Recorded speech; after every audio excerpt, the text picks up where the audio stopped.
Once upon a time, there was nothing. Then some dude that was hit by an apple ruined everything. Physics. Out of all of my classes I ever had to take, physics was the hardest class. Physics isn't really that hard when you start out. It's just a bit confusing, mainly because of the math. I decided to do AP Physics because I guess I, hated myself, and it did not disappoint.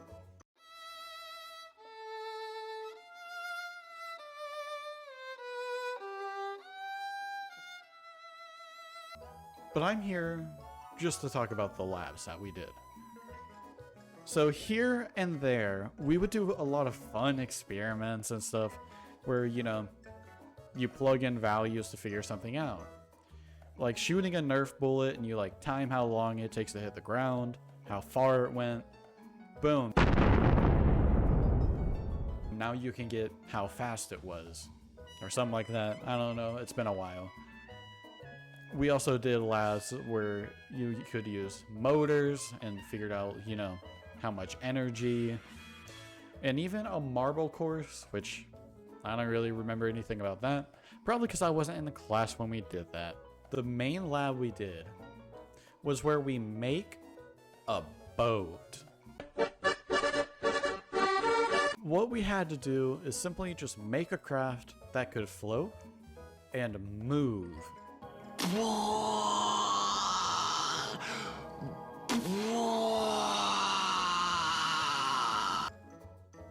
You cannot use any chemical reactions or electrical reactions to make it move though. The track was like a hollowed out light casing, the lights that are always in schools. One of the beams that a light is in, we pretty much got one of those, filled it up with water, and that's our track. So what we did is, you may be sitting here like, well, how can you move if you can't use a motor because it's electrical or anything chemical related? Simple. We put a fan at the very back of the track that was blowing.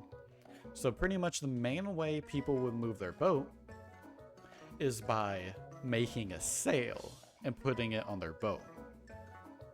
But then people use different materials to make their boats float, like pool noodles, popsicle sticks is what I did. Different stuff like that.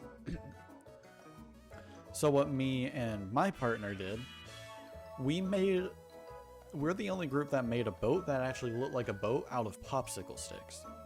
And what we did is we glued them together in a certain shape, then used duct tape to seal off the inside. Sort of like how ships used to work back then. So we sealed it off. That way it's basically an entire sealed off air pocket inside of all those popsicle sticks. Then we just made a simple sail. Originally, I was going to try to take apart a wind-up toy and build a ferry wheel. So then, not only do we have a sail, but we have a ferry wheel we would wind up and then it would just start chugging along the track. I did not end up doing that though. And what we did is then we would put them on the track to see if they float. If they did, we would have them go along the track, which we had rulers to figure out how long it was. And then we would have a timer and see how long it took to get to that end of the track, where then we would be like, oh yeah, this is the speed it was going at. Then we would go add on coins, which then, would make it move slower, and then we would just start seeing how far it's going and how long it took to get there, until at some point the boat just wouldn't move anymore, and that's when the lab was over for you and your partner. You lose! So pretty much, that's all we kept on doing. We just sat there testing our boats and stuff, seeing who could go the furthest. That's all I really have to say about physics. You can do fun labs like that, but also be careful because a lot of it is so hard. So keep that in mind if you ever decide to take it. Well, I hope you all enjoyed it, and see you.